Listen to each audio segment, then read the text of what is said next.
Welcome back, viewers. You are watching Voice of Toronto Television with me, Anju Malik. और आज Friday का दिन है and as you all know कि Friday we do prime time with you and हमारे साथ बहुत डिफरेंट किस्म के गेस्ट होते हैं and you know we'd like to bring on everyone that we can for a few minutes and we can educate the community on so many different fronts.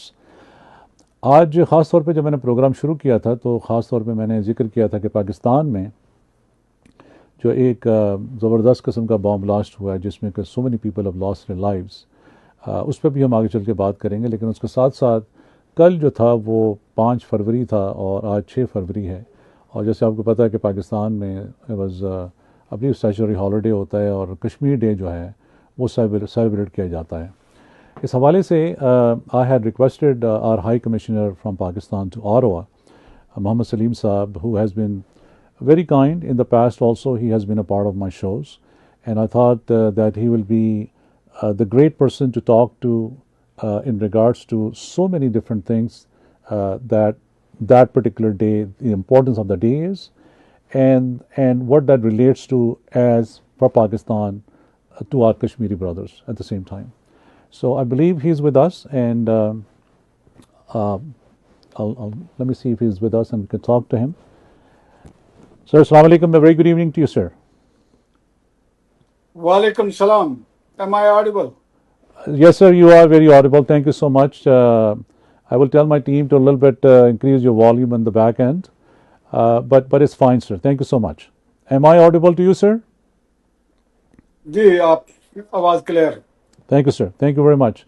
I know you've been very busy in the last 2-3 days, and I had missed you in my last show a couple of days ago because of your being so busy, with your what you do.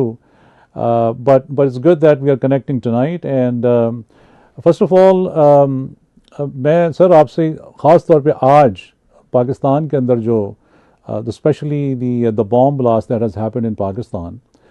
How do you see this, sir? Over last so many decades, Pakistan has been fighting on so many different fronts. Our army, our government, especially our army, protecting the borders, the sovereignty of Pakistan, and everything.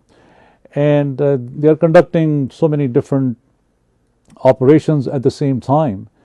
But when the army does these kind of operations, in the borders, do you think that, our people become more vulnerable to these kind of attacks in Pakistan? First of all, I want to thank Anjum Malik Saab for hosting me at your channel.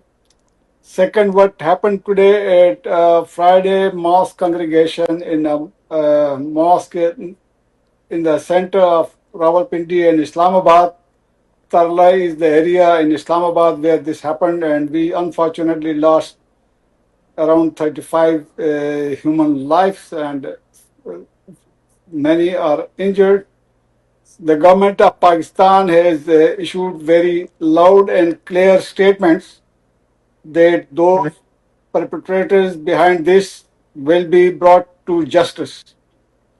And I'm also grateful that the government of Canada came out very strongly in support of Pakistan.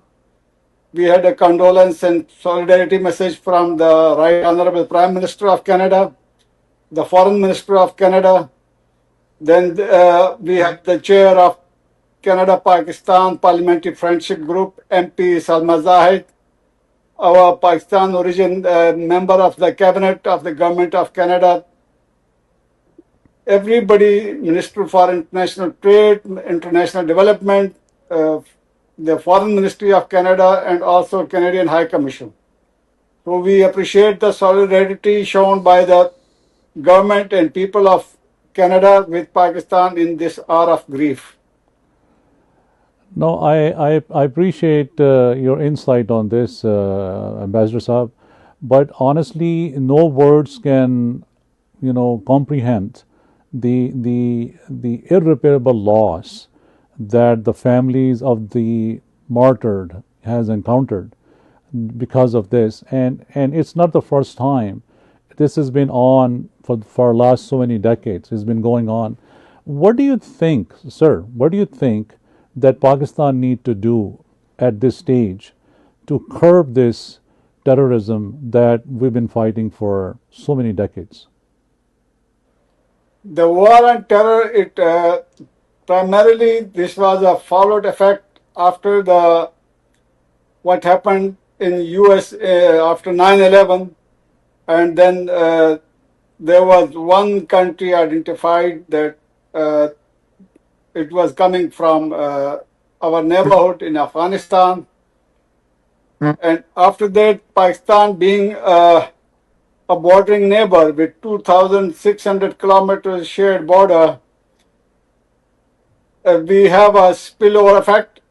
One, and secondly, over the last few years since the international forces left Afghanistan, Afghanistan is now being ruled by the interim Afghan government led by Taliban, and it is now recognized in most of the Western world, including Canada.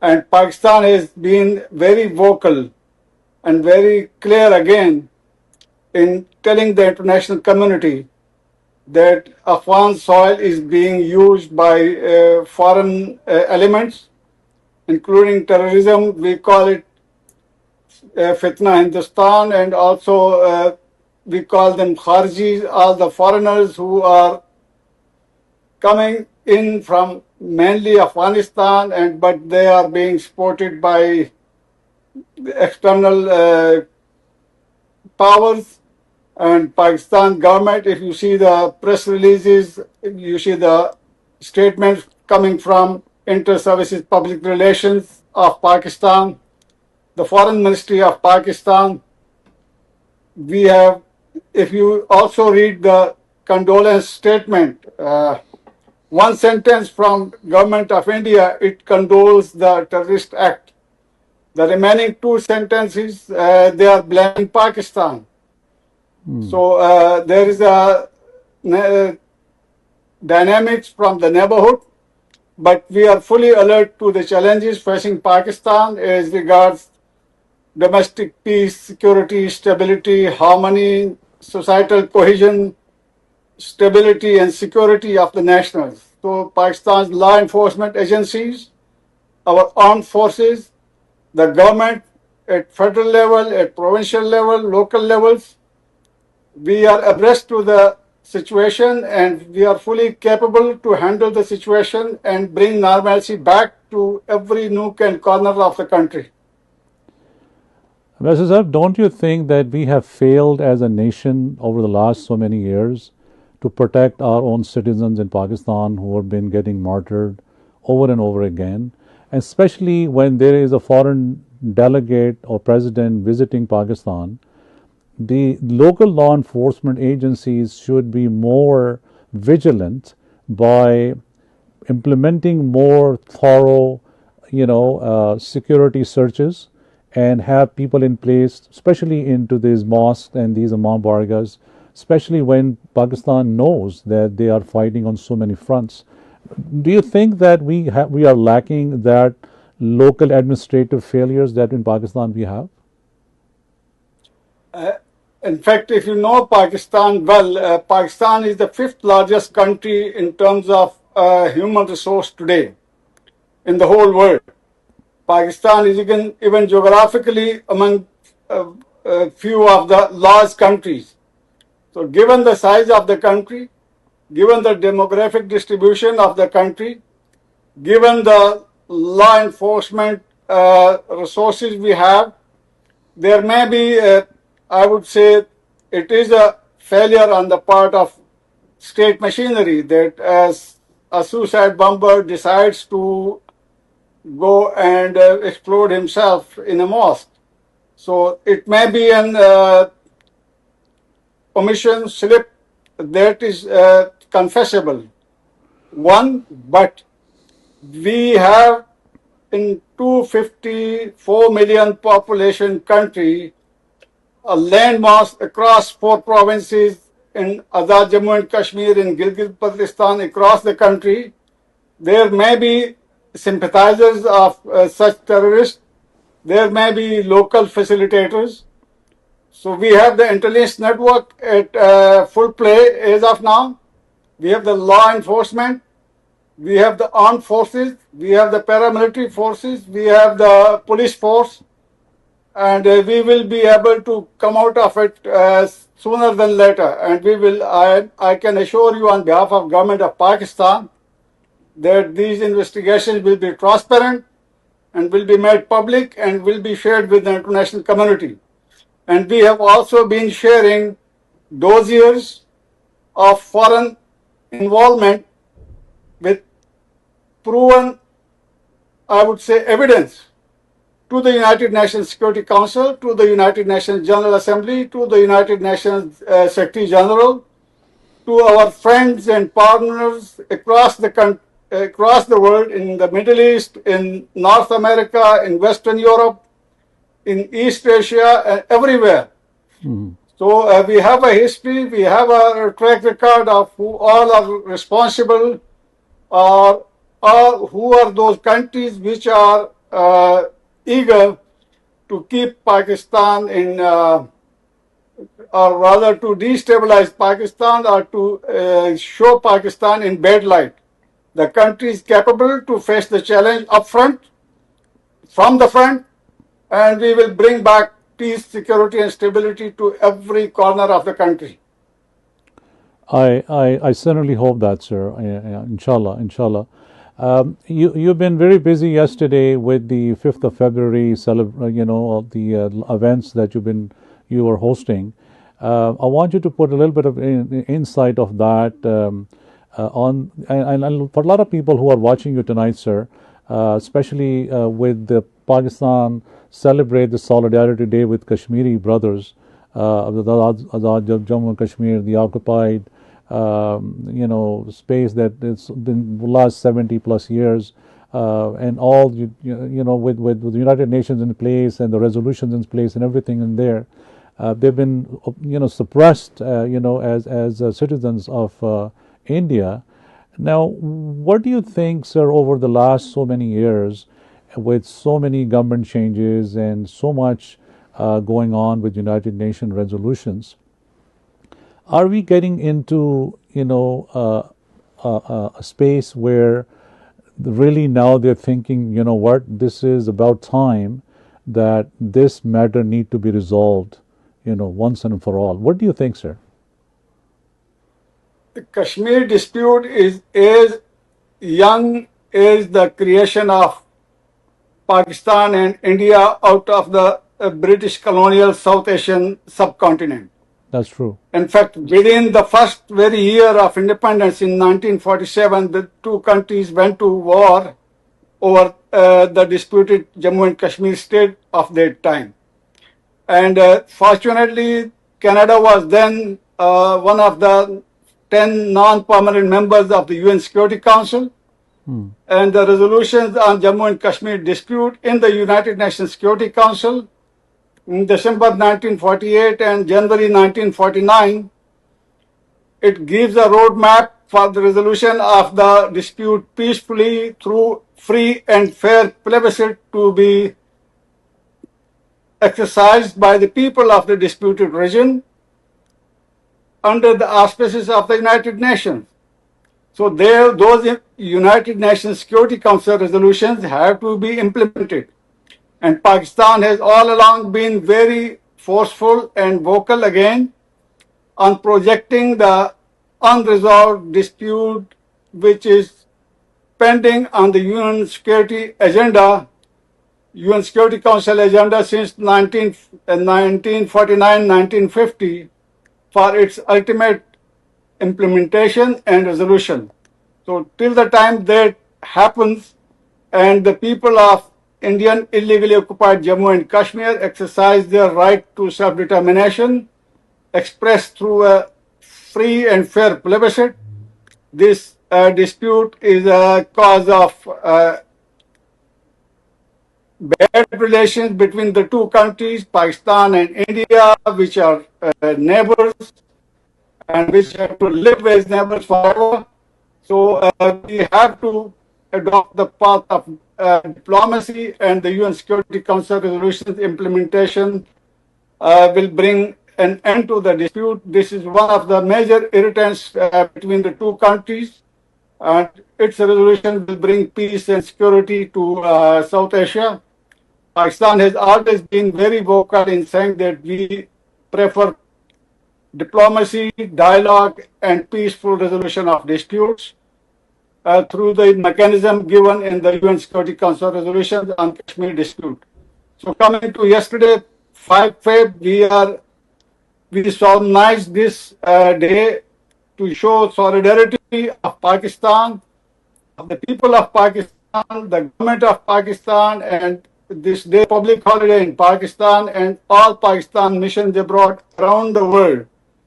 We solemnized this day to project the unresolved Kashmir dispute abroad with the governments, with the civil society, with the media, international community abroad, so that the international community has a moral responsibility to urge India to come to the negotiation table and to implement the UN Security Council resolutions on the Kashmir dispute.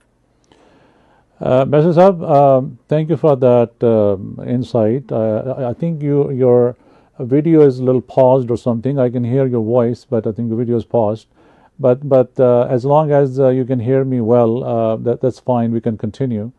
Importantly, I wanted to ask you regarding a very great development that has happened in Pakistan in the aeronautical sector for Pakistan Air Force, and that has been the sales of the JF-17 Sun Thunder, the aircrafts, and a lot of Middle East countries, they're putting the orders for that. What do you think where Pakistan Aerospace, Pakistan Aeronautics, the Air Force is they're leading from the front now? Where are they heading from this? In fact, if you know, Pakistan's defense industry has always been very robust. We started our defense industry in 1960s, and now Pakistan is one of the proud few producers of drones, fighter aircraft. We produce a number of defense and armed forces platforms, whether it is for ground forces, for naval forces, for air force, and we have a very robust trade of Pakistan's defense production items with the rest of the world. And JF-17 is just one product of Pakistan's defense industry and defense production. And we are excelling in many other fronts within the defense production industry. Okay. Well, that's good to know. That's very, we are overwhelmed with this new information and the way Pakistan is leading from the front now. One of the other important things I wanted to ask you was about this, from the inception of this, the treaty, the water treaty that we have, the Indus Water Treaty. I thought it'd be a great idea because we're just talking about Kashmir Day. If you can put a little bit of highlight on that when was it actually signed and how it has been governed from the day one, and what is the protocol to follow from both countries to with that resolution that was passed several years ago, and how what do you think that with the way things are happening between Pakistan and India and all that, and the way the India had sanctioned Pakistan, that water, the treaty, and they're not fulfilling their responsibilities. Now, where do we go from here? Are we going to go into the United Nations and we're going to put a petition there with our permanent ambassador to United Nations? What do you think about this, sir? You are talking of the Indus Waters Treaty. For the information of your viewers, again in 1947 August, when the two countries got independence from British colonial empire, in the very first spring, that was the early months of 1948, the countries got independence in August. when the Indus Basin and its tributaries, Indus River and five more rivers, they are in full swing in summer months, monsoon season. In the first spring months of 1948, in two places called Pathankot and Gurdaspur, some barrages on Ravi and Satluj and Chenab, waters were diverted towards Indian Punjab province then. So the very first spring months of agriculture in Pakistan in Punjab province, particularly from Lahore to Kasur, the crops they died without being fully ripe. So thanks to the World Bank, the two countries went into negotiations on distribution of water of the Indus Basin. It took 10 long years, and we signed the Indus Water Treaty in 1960. And the agreement is so comprehensive. The World Bank is the guarantor of the implementation of the agreement. And the agreement also gives a dispute resolution mechanism. Both countries established the Indus Water Commission. And for your audience in Canada, particularly, you have a very robust water commission arrangement between Canada and USA.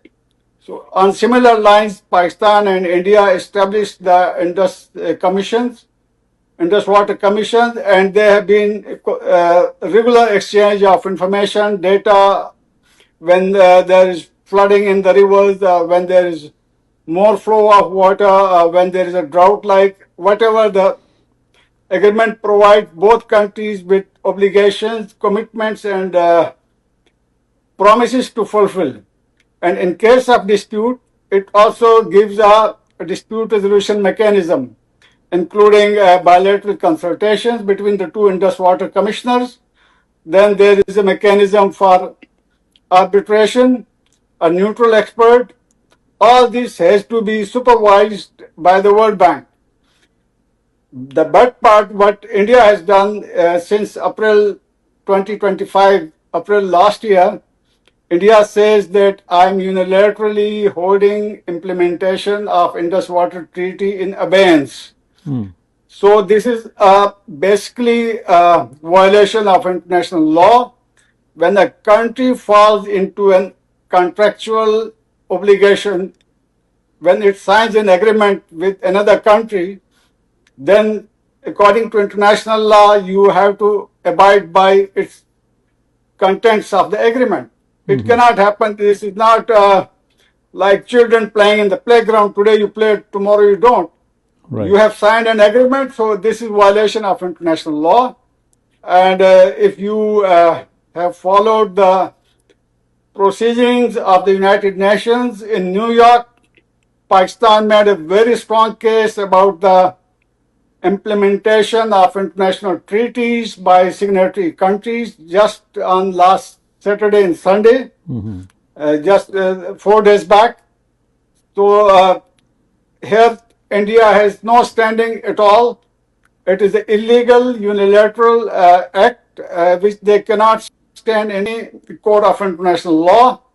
So I think sanity, I hope sanity will prevail in India, and the Indus Water Treaty obligations will have to be met by India.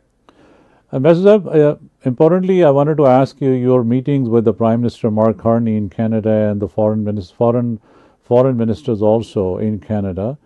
How do you think now, after the last election, since the Prime Minister came back to the office, Mark Carney and his caucus, what do you think? What sort of dialogue has you managed to do with them to have a more stronger bilateral relation between Canada and Pakistan, and especially, bringing on the visa policies into more, in a way that people can travel more frequently, the businesses can travel more frequently, people from Pakistan, they can come to Canada, and as the delegations and come and explore the opportunity between the businesses between the two countries. What do you think? Where are we at on it, sir, at this time? There has been a marked improvement between Pakistan and Canada in bilateral relations over the last 8 months since the government of Prime Minister Mark Carney came to power in May 2025. So far, our Deputy Prime Minister and Foreign Minister, Senator Isaac Dar Saab, has met the Foreign Minister of Canada 3 times. The first time after the May election and May oath taking, it happened here on 26th of May. The two ministers met in Kuala Lumpur on 10th of July. They met again in United Nations UN New York on 22nd September. Then they met on the sidelines of the World Economic Forum in Davos, Switzerland, just 2 weeks back. And I hope they are meeting again in the next 1 week time. Second, we had a delegation from Canada Agriculture Inspection Agency to Pakistan. We had a delegation from IRCC led by the Deputy Minister himself to Pakistan. We had a delegation yesterday and today, the Assistant Deputy Minister from Global Affairs Canada to Pakistan. As we speak, the President of Royal College of Physicians and Surgeons of Canada, she is in Karachi for a Pakistan College of Physicians and Surgeons conference. It is a Okay. 4 or 5 days event. And we also had a delegation of Finance and Treaties Division from Ottawa for a Foreign Investment Promotion Protection Agreement talks in Islamabad. That was end of October and early November 2025. And as of now, we are working on exchange of trade missions, business delegations, and we will be having a representation at the upcoming Mining and Mineral Investment Conference happening in Toronto 1st to 4th of March. We are also organizing a Pakistan Mines and Minerals International Forum in Islamabad on 8th and 9th of April. And we are composing a Canadian Mines and Minerals companies delegation to attend that forum. So a lot of activity is happening. Even today, may I inform you that the Minister for International Trade of Canada and the Minister of Commerce of Pakistan had a long telephonic conversation. It was a Zoom meeting. Again, I had very good feedback on that telephonic conversation today. And I'm looking forward within this year 2026, trade volume will go up by few $100 million compared to 2025 and 2024. But the sky is the limit in terms of trade, investment, commerce, economic engagement, economic diplomacy. And we have particularly highlighted Pakistan's mines and minerals sector, IT, cybersecurity, you call it cloud computing, information and communication technology, and IT-enabled services sector trade. So sky is the limit between the two countries, and we just have to inform and share this information with the business community in both countries to come forward. And we have also allowed Canada GMO oil seeds export to Pakistan for the last 1 month now, and that will be a big boost to Canadian export of oil seeds, pulses, lentils to Pakistan. So we have our plate full to follow up, and we also have a parliamentary friendship group led by Honourable Member of the Parliament of Canada, MP Salma Zahid. She leads 40-member plus House of Commons and Senators of Canada in the Parliamentary Friendship Group. And they would also be planning a Parliamentary Friendship Group visit to Pakistan in the coming months. Well, I think, thank you so much for the valuable information. A lot of detailed with the dates. I'm really surprised that you remember all the dates by heart. It's amazing. Thank you so much for that. I hope with all this so much going on in the months to come, things could look better between Canada and Pakistan. Do you expect any state visits between, like Prime Minister Carney has been visiting Asia, Middle East, everywhere? Do you think there's something in the pipeline that he could visit Pakistan also? Look, what I have been saying in Ottawa and in other provincial capitals and with the business community, with the media people, we are the fifth largest population in the world today, fifth largest country. Pakistan is a consequential country for relations with the rest of the world. Right. Our contribution to the international community over the last 78 years of Pakistan's age, we have been for 7 times members of the UN Security Council. We are on the members of the UN Human Rights Council since 2006. Right. We are also being the largest peacekeeping contributors to all UN mandated peacekeeping missions in the rest of the world, anywhere in any continent. All UN mandated peacekeeping missions, Pakistan has been contributing its peacekeeping forces. Similarly, we have been the largest host of UN refugees, registered refugees for 47 years. Even now, we are one of the largest hosts for Afghan refugees in Pakistan. The world knows it. People don't have to have short memories. They have to be abreast with how matters have been evolving in South Asia. So Pakistan was, till 2013, Pakistan was the largest host of UN registered refugees in the world. Only in 2013, the Syrian refugee numbers in Turkey, they were outnumbering Pakistan. So Pakistan is a bridge between the East and the West. It was Pakistan which connected the Western world with China in 1970s. It is Pakistan which connects South Asia to Central Asia, West Asia to South and Southeast Asia, and our Gulf-friendly brotherly nations in the GCC Council with China, with Central Asia, with West Asia. So Pakistan is a very consequential country in geoeconomics, geopolitics, and for peace, security, stability in the whole world. Thank you, sir. Thank So you very there much will for be your. there will be visits coming up, inshallah, and we are working on those lines. Thank you, sir. Thank you so much for your valuable time. I'm also very thankful for your press secretary. She does a wonderful job. My regards to her also, as always. And I'll get you back again, sir, and we'll discuss another content of topics, inshallah, in the next few days to come, inshallah. Thank you so much, sir. Thank you. Thank you. Bye-bye. Stay blessed. Thank you, sir. Viewers, ये थे हमारे साथ ambassador साहब Ottawa से, and I chatted with him regarding lot of things that on the go right now. जैसे आपने सुना, एक फुल रिपोर्ट फ्रॉम हिम.